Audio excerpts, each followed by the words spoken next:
호구가 버몬트의 시골 마을인 존슨을 강타한 7월 11일 어두운 시간에 제프 버틀러는 그의 트럭으로 뛰어들었습니다. 조금 전인 새벽 2시쯤 그와 그의 아내 캐롤라인은 그들에게 그들의 작은 병원인 존슨 보건소를 확인하라고 촉구하는 한 친구로부터 시작된 전화를 받았습니다. 그 병원은 물이 오르기 시작한 강으로부터 불과 몇 야드 떨어져 있었습니다. 제프가 도착했을 때 물은 주차장을 채우고 있었고 빠르게 병원의 뒷문으로 슬금슬금 다가갔습니다. 친구의 도움으로 그는 백신으로 가득 찬 냉장고를 운반했고 의료용품들을 더 높은 캐비닛과 조리대로 옮겼습니다. 불과 8개월 전에 문을 연 그 비영리 병원은 빠르게 지역사회의 안전한 피난처가 되었습니다. 그것은 시골의 의료 사막한 가운데서 1차적인 치료뿐만 아니라 약물로부터 환자 관리 및 기타 복구 서비스에 이르기까지 물질 사용 장애에 대한 필수적인 치료를 제공했습니다. 그리고 그것은 고오피오이드 과다 복용의 효과를 빠르게 되돌릴 수 있는 약인 날록손을 위한 주 최초의 자동 판매기를 받기를 기대하고 있었습니다. 집사들에게 그 병원은 큰 믿음의 도약 후에 실현된 꿈이었습니다. 그들은 북쪽으로 차로 1시간 거리 떨어진 존슨으로 이동하기 위해 주 수도인 몽펠리에에 있는 그들의 집을 팔았고 그들이 빌린 오래된 서부의 가게를 그들의 환자를 위한 환영 공간으로 바꾸는데 그들의 인생 저축금을 쏟아부었습니다. 그날 새벽 5시쯤 제프가 병원에 돌아왔을 때 그 안에 거의 모든 것은 파괴되었습니다. 홍수물과 쓰레기는 보건소의 창문까지 도달했습니다. 컴퓨터와 다른 전자기기들은 흠뻑 젖었고 의료용품들은 여기저기 흩어져 있었고 편의점은 쓸모없게 되었으며 가구들은 뒤집어져서 엉망이 되었습니다. 우리는 재정적으로 우리가 가지고 있던 모든 것을 그 의료 행위에 투입했습니다. 간호사 개업인 캐롤라인은 CNN에 그래서 우리가 이것을 다시 할 수 있는 방법이 없다는 것을 알았기 때문에 저는 그것을 보았을 때 완전히 망연자실했습니다. 하지만 그것이 그들이 지금 하고 있는 것입니다. 엄청난 홍수가 버몬트주를 휩쓸고 간 지 한 달이 넘도록 집사들은 잔해를 치우며 건물을 말리는데 하루를 보냈고 종종 도움을 주기 위해 나타난 환자들과 나란히 있었습니다. 그리고 그동안 그들은 커뮤니티 센터 뒤쪽에 있는 작은 사무실에서 원격 의료 예약의 도움을 받아 운영하면서 작업을 계속해왔습니다. 하지만 집사들은 그들이 잃은 모든 것의 수리와 교체는 수만 달러의 비용이 들 것이라고 말합니다. 센터를 지원하기 위한 GFUNDME는 토요일 아침 현재 약 이상 0.00달러를 모금했습니다. 존슨이 있는 라모일 카운티는 구조가 필요하고 집이 살 수 없게 된 주에서 가장 큰 타격을 받은 지역 중 하나였습니다. 이 병원은 지역 사회에서 가장 큰 손실 중 하나로 남아있으며 서비스에 대한 필요성은 한 달 후에도 명백합니다. 우리는 실제로 중독 서비스가 증가하는 것을 보았고 지난 한 달 동안 우리가 그동안 그랬던 것보다 더 많은 산책을 했습니다. 라고 제프는 8월 초 인터뷰에서 CNN에 말했습니다. 저는 우리가 한 일이 얼마나 영향력이 있는지, 얼마나 많은 생명을 건드렸는지 깨닫지 못했습니다. 라고 그가 덧붙였습니다. 우리는 그저 그들을 계속 추진해야 합니다. 우리는 우리가 가장 잘하는 것을 계속할 것입니다. 그리고 그것은 사람들을 돕는 것입니다. 캐롤라인이 중구 존슨 빌딩의 작은 방에서 처음 운영하기 시작했을 때 그들의 새로운 고향의 미래는 불확실해 보였습니다. 그녀는 이른 아침과 긴 밤에 일했고 공인 회복 코치인 제프는 가족이 살아남도록 돕기 위해 건설에서 일했습니다. 그들의 여가 시간에 그들은 병원 수리소를 조금씩 먹으며 새로운 바닥재를 설치하고 모든 구석에 개인적인 손길을 추가하곤 했습니다. 접수 공간을 하나로 모으는 것을 도왔던 오래된 볼링장의 일부, 커피 스테이션, 그들이 파는 집의 그림들, 그리고 당신의 꿈을 따르세요와 같은 동기.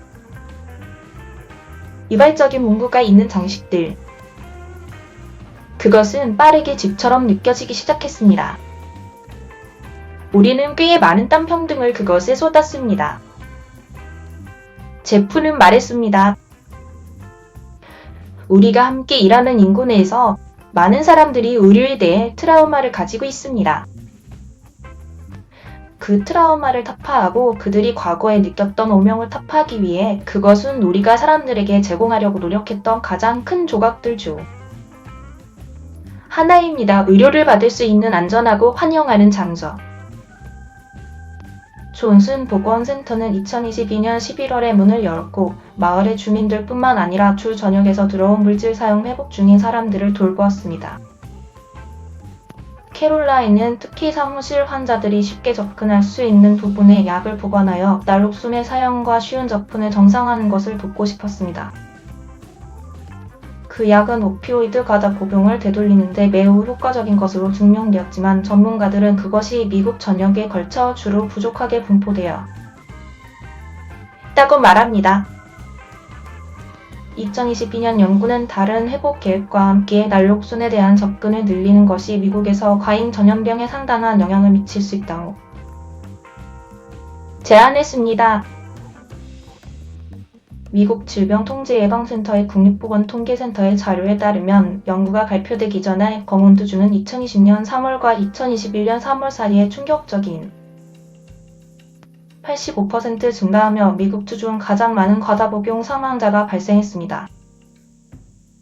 캐롤라인은 주민들이 24시간 이용할 수 있는 자판기에 대한 아이디어와 진료소에서 약 2마일 떨어진 곳에서 17세 소년의 치명적인 과다복용에 이어졌다고 말했습니다. 그는 지난해 버몬트에서 치명적인 과다복용으로 사망한 230명 이상의 사람들 중 한 명이었습니다.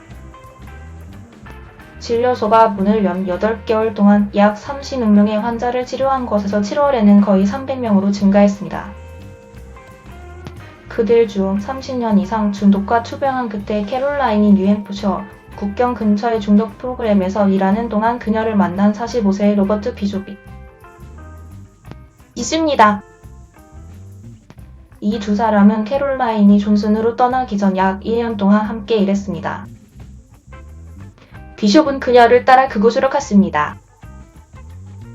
그동안 비숍은 캐롤라인이 자신을 고용주들과 연결해주고 돈이 없을 때는 전화 크레딧을 주고 교통수단을 마련해주며 약 처방전 안내를 도와주는 등 신경줄 역할을 해왔다고 말합니다. 그녀는 일요일에 무작위로 저에게 문자를 보내서 이봐 로버트 어떻게 지내? 잘 지내? 필요한 게 있어. 라고 말할 거예요. 라고 비숍은 말했습니다. 저는 의사에게 그런 일을 시킨 적이 없어요. 비숍뿐만이 아닙니다. 병원의 환자들은 하루에 언제든지 캐롤라인이나 제프에게 연락할 수 있습니다. 대부분의 환자들은 자신들의 휴대전화 번호를 가지고 있습니다. 그것은 엄청난 도움이 되었습니다. 그녀는 저를 술에서 깨게 했고 제 목숨을 구했을 가능성이 높습니다. 라고 비숍은 말했습니다. 하나님께 정직하세요. 홍수가 난 후 그는 CNN과의 전화통화에서 말했습니다. 만약 제가 돈이 있다면 저는 그 사무실을 재건할 것입니다. 얼마나 많은 사람들이 도움을 받고 있는지 알기 때문에 이 병원은 존슨의 심장부에서 형성되고 있는 회복 서비스를 위한 더 큰 노력의 일부입니다. 그 대부분은 보건소의 파트너인 비영리 단체 제나의 약속의 작품입니다. 이 단체는 2019년 겨울에 아편연성 약물 과다 복용으로 사망한 제나 테트로의 가족에 의해 설립되었습니다. 그녀는 26세였고 회복 중인 지 2달을 앞두고 있습니다. 이 단체는 주거, 인력 개발, 약물 사용 장애에 대한 운명을 줄이는 데 초점을 맞춘 마을 전체적인 회복 서비스 모델을 개발했습니다. 그것은 회복주택교가 주간 회복회의를 포함한 작업 공간과 행사가 있는 지역 사회센터 상품과 가전제품 할인점 그리고 회복 중인 개인을 고용하는 커피 가게를 포함합니다. 제나의 형인 그레고리 테트로는 CNN과의 인터뷰에서 사람들이 회복 중인 곳에서 정확히 만나는 건강 전문가들에게 접근하는 것이 과정의 핵심적인 부분이라고 말했습니다. 그들은 그들이 가진 모든 것을 우리가 변화시킬 수 있다는 이 생각에 전념하고 있습니다. 테트로는 버틀러 가족에 대해 그들은 장벽을 낮추었고 저는 사람들과 종종 우리가 가진 외로움과 정신적인 것에 대한 치료법이라고 생각합니다. 라고 말했습니다. 홍수가 파괴한 것을 치운 것은 지역사회의 노력이었습니다. 제나의 약속 JNNAS 프라모스 조직 내에서 복구주택시설과 커피숍의 일부가 파괴되었으며 타트로의 추정치로는 1억 0,000,000 달러 이상의 비용이 들 것입니다. 보건소에서 캐롤라인은 파괴된 모든 의료용품을 구입하는 것만으로도 최소 5만 달러의 비용이 들 것으로 추정하고 있습니다. 여기에는 컴퓨터, 프린터, 현미경, 실험실 장비, 자일라진과 같은 약물에 의한 피부 감염에 대한 전문 치료법, 그리고 심지어 밴드 보조제, 이르기까지 기본적인 용품까지 포함된다고 그녀는 말했습니다. 그리고 나서 실제로 진료소를 재건하는 데 드는 비용이 발생할 것입니다. 좋은 소식이 있습니다. 홍수로 인해 도착이 지연되었지만 보건소는 이번 달에 새로운 난록손 자동 판매기를 받을 것으로 예상하고 있습니다. 그리고 친구와 이웃의 도움으로 이 두 사람은 미래의 자연재해 가능성을 중심으로 신중하게 계획될 새로운 공간을 만들기를 희망하고 있다고 캐롤라인은 말했습니다. 지역사회 지원에 쏟아져 나오는 것은 정말로 이 모든 것에 대한 희망이었습니다. 라고 제프는 말했습니다. 홍수 다음 날 집사들이 병원에서 할 수 있는 것을 구하려고 할 때 주민들과 환자들이 또한 파괴에 직면했던 일부 사람들이 돕기 위해 그들의 문 앞에 나타났습니다. 그것은 우리가 지역사회에 미치는 영향과 우리가 하고 있는 일의 중요성을 깨닫게 했습니다. 라고 그는 덧붙였습니다. 가끔 매일 여러분은 그것을 볼 수 없을지도 모르지만 그날은 정말로 분명했습니다. 그래서 그들은 존슨 보건소의 미래가 어떨지 확신하지 못하지만 집사들은 그들이 여기에 머물기 위해 왔다고 말합니다. 지역사회에는 그들을 여기에 필요로 하고 원하고 있습니다.